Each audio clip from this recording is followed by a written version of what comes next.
Nama saya Popianisa Akbar, NIM 2027045. Saya di sini sebagai pemateri 1. Halo, perkenalkan nama saya Anjat Manalu, NIM 2027002, semester 5, dari program studi Agroteknologi, Fakultas Pertanian, Universitas Pasir Pangarayan. Halo, perkenalkan nama saya Prija Borsudomorang. Saya dari kelompok 6, NIM saya 2027105. Perkenalkan, nama saya Emilia Rosita dengan nomor NIM 2027001. Assalamualaikum warahmatullahi wabarakatuh. Perkenalkan, nama saya Rizwandi dengan NIM 2027049 dari program studi Agroteknologi semester 5. Halo teman-teman, perkenalkan nama saya Rezeki Franciscus Simulon, NIM 2027003, program studi Agroteknologi, Fakultas Pertanian, Universitas Pasir Pangarayan. Assalamualaikum warahmatullahi wabarakatuh. Kami dari kelompok 6 yang beranggotakan 6 orang akan membahas tentang sumber historis sosiologi dan poliris serta esensi dan urgensi Pancasila menjadi dasar nilai pengembangan ilmu. Video ini dibuat untuk memenuhi tugas pendidikan Pancasila dosen pengampu Bapak Rian Prayogi, MPD. Kami dari Prodi Agroteknologi, Fakultas Pertanian, Universitas Pasir Pangarayan. Pancasila sebagai sistem nilai acuan kerangka berpikir, pola acuan berpikir atau jelasnya dijadikan kerangka landasan, cara dan sekaligus arah atau tujuan bagi yang menyandang sehingga Pancasila menjadikan kaedah penentu dalam pembangunan hukum nasional. Artinya nilai-nilai dasar Pancasila secara normatif menjadi dasar, kerangka acuan, dan tolak ukur segenap aspek pembangunan nasional yang dijadikan di Indonesia. Hal ini konsekuensi atas pengakuan dan penerimaan bangsa Indonesia terhadap Pancasila sebagai dasar negara dan ideologi nasional. Producing Focus Group Discussion Badan Pengkajian MPR RI Fakultas Hukum Universitas Diponegoro 2017. Baiklah, di sini saya akan menjelaskan sumber historis Pancasila sebagai dasar nilai pengembangan ilmu. Sumber historis Pancasila sebagai dasar nilai pengembangan ilmu di Indonesia dapat ditelusuri dalam pembukaan Undang-Undang 1945.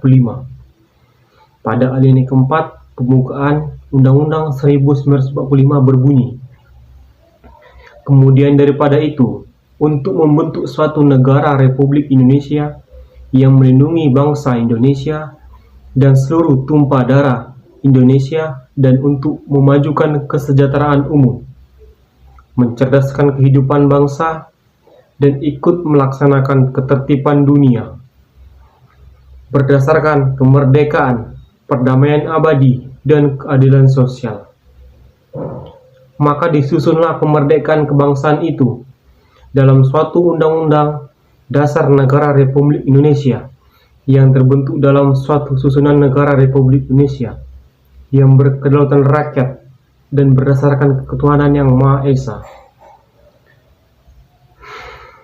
Pancasila sebagai dasar pengembangan ilmu banyak dibicarakan awal kemerdekaan bangsa Indonesia. Hal ini dimaklumi mengingat para pendiri negara yang juga termasuk cerdas cendekia intelektual bangsa Indonesia pada masa itu mencurahkan tenaga dan pemikirannya membangun bangsa negara. Para intelektual merupakan sebagian pejuang besar, masih disembunyikan pada pembenahan dan penataan negara yang baru saja terbebas dari penjajahan. Penjajahan tidak hanya fisik, tapi rakyat Indonesia berada dalam kemiskinan dan kebodohan.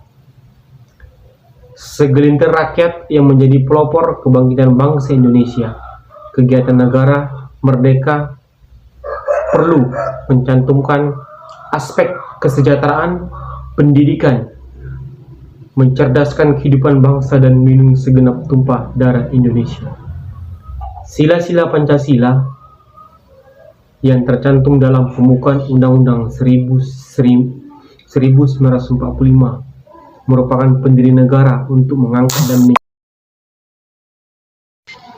dalam arti menguatkan ekonomi bangsa, pengembangan ilmu, mengangkat harkat martabat Indonesia dengan bangsa-bangsa di dunia.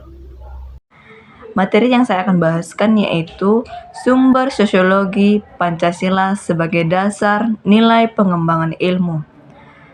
Dapat kita temukan dalam sikap masyarakat yang peka terhadap isu-isu ketuhanan dan kemanusiaan yang ada di balik peristiwa yang terjadi dalam masyarakat.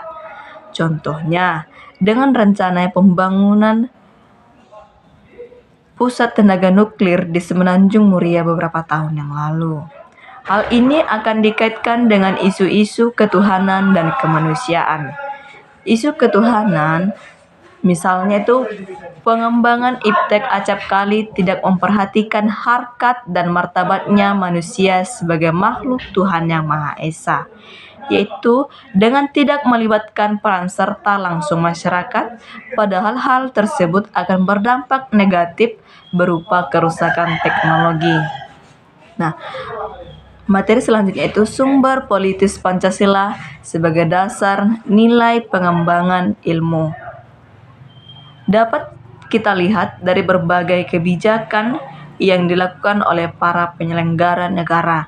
Misalnya, kebijakan yang terjadi pada zaman Orde Lama yang meletakkan Pancasila sebagai dasar nilai pengembangan atau otoritas ilmu.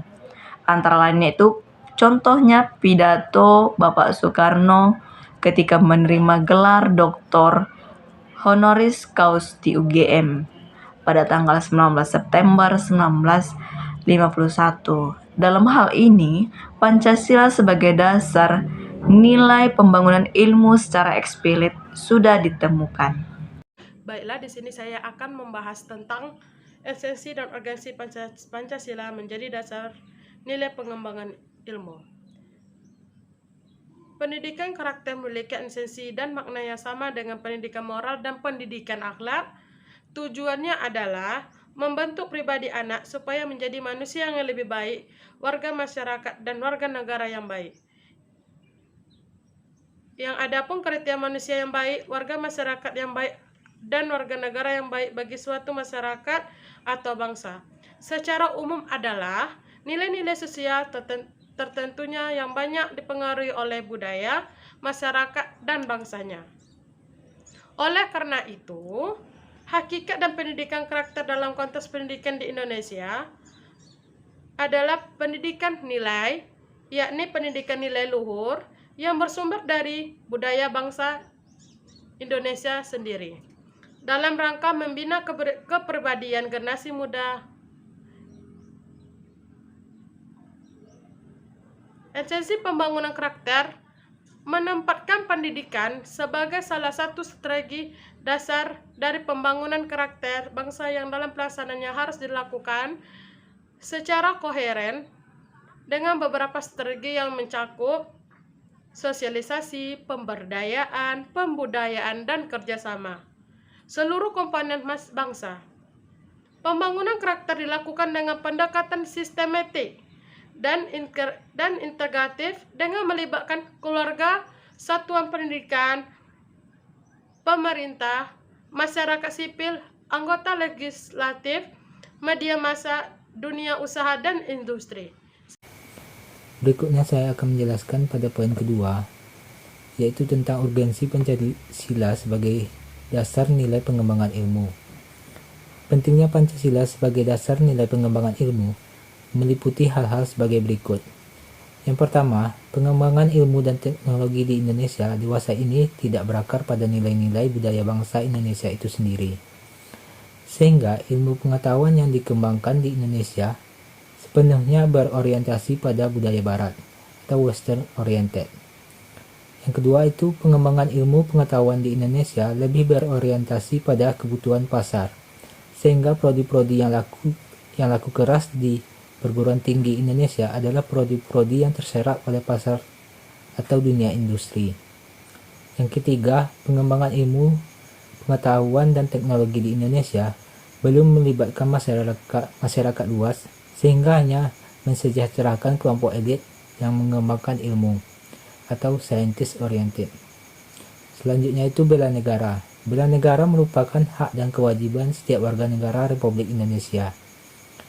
Bela negara adalah upaya setiap warga negara untuk mempertahankan Republik Indonesia terhadap ancaman baik dari luar maupun dari dalam negeri.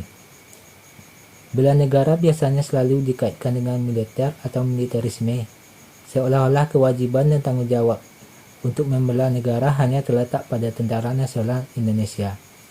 Padahal, berdasarkan pasal 30 Undang-Undang Dasar 1945, bela negara merupakan hak dan kewajiban setiap warga negara Republik Indonesia. Pada era reformasi, membawa banyak perubahan di hampir segala bidang di Republik Indonesia. Ada perubahan yang positif dan bermanfaat bagi masyarakat, tapi tampaknya ada juga yang negatif, dan pada gilirannya akan merugikan bagi keutuhan wilayah dan kedaulatan Negara Kesatuan Republik Indonesia. Suasana keterbukaan pasca pemerintahan Orde Baru menyebabkan arus informasi dari segala penjuru dunia seolah tidak terbendung. Berbagai ideologi menarik perhatian bangsa kita, khususnya pada generasi muda. Baiklah, di sini saya akan menjelaskan tentang bela negara di era reformasi. Salah satu dampak buruk dari reformasi adalah memudarnya semangat nasionalisme dan kecintaan pada negara. Perbedaan pendapat antar golongan ataupun ketidaksetujuan dengan kebijakan pemerintahan adalah suatu hal yang wajar dalam suatu sistem politik yang demokratis. Namun berbagai tindakan anarkis, konflik SARA, dan separatisme yang sering terjadi dengan mengatasnamakan demokrasi menimbulkan kesan bahwa tidak ada lagi semangat kebersamaan sebagai suatu negara. Kepentingan kelompok bahkan kepentingan pribadi telah menjadi tujuan utama. Semangat untuk membela negara seolah memudar. Namun potensi ancaman tersebut dapat diatasi dengan meningkatkan ketahanan nasional melalui berbagai cara. Antara lain yang pertama adalah pembekalan mental spiritual di kalangan masyarakat agar dapat menangkal pengaruh-pengaruh budaya asing yang tidak sesuai dengan norma-norma kehidupan bangsa Indonesia. Yang kedua, upaya peningkatan perasaan cinta tanah air atau patriotisme melalui pemahaman dan penghayatan sejarah perjuangan bangsa. Yang ketiga, pengawasan yang ketat terhadap eksploitasi sumber daya alam nasional, serta terciptanya suatu pemerintahan yang bersih dan berwibawa. Yang keempat, kegiatan-kegiatan lain yang bersifat kecintaan terhadap tanah air, serta menanamkan semangat juang untuk membela negara, bangsa, dan tanah air, serta mempertahankan Pancasila sebagai ideologi negara dan Undang-Undang Dasar 1945 sebagai landasan berbangsa dan bernegara. Unsur dasar bela negara di dalam proses pembelaan bangsa ada beberapa hal yang menjadi unsur. Di antaranya adalah cinta tanah air. Yang kedua, kesadaran berbangsa dan bernegara. Yakin akan Pancasila sebagai ideologi negara, rela berkorban untuk bangsa dan bernegara, memiliki kemampuan awal bela negara. Adapun fungsi dan tujuan dari bela negara ini adalah yang pertama, mempertahankan negara dari berbagai ancaman. Nah, bela negara dalam konteks militer akan sangat berguna untuk melindungi negara. Negara yang tidak memiliki serdadu-serdadu yang siap untuk membela negara, maka akan rentan untuk diancam dan diserang oleh negara asing. Yang kedua, menjaga keutuhan wilayah negara. Selain mempertahankan negara, menjaga keutuhan wilayah negara juga merupakan fungsi bela negara. Negara akan dicaplok wilayah dan budayanya jika warga negara tidak memiliki jiwa untuk membela negaranya. Yang ketiga adalah menjalankan kewajiban sebagai warga negara. Setiap warga negara yang baik membela negara adalah hal yang wajib. Hal itu karena kewajiban untuk membela negara sudah diatur dalam Undang-Undang 1945. Maka dari itu setiap warga negara haruslah memiliki jiwa untuk membela negara. Yang keempat adalah melestarikan budaya. Bela negara juga berkaitan erat dengan budaya. Sebagai warga negara, kita harus melestarikan budaya sebagai bentuk membela negara. Hal ini supaya budaya negara tidak diakui oleh negara lain. Yang terakhir, yang kelima, menjaga identitas dan integritas bangsa dan negara. Fungsi dan tujuan bela negara terakhir adalah untuk menjaga identitas dan integritas bangsa dan negara. Sebuah negara harus memiliki warga negara yang siap untuk membela negara. Hal itu akan membuat negara tetap memiliki integritas dan identitas yang kuat. Jika warga negara tidak bersedia membela negara, maka integritas negara akan terkikis. Apabila seluruh komponen bangsa berpartisipasi aktif dalam melakukan bela negara, maka berbagai potensi konflik yang merupakan ancaman, gangguan, hambatan, dan tantangan bagi keamanan negara dan bangsa kiranya akan dapat dikurangi atau bahkan dihilangkan sama sekali.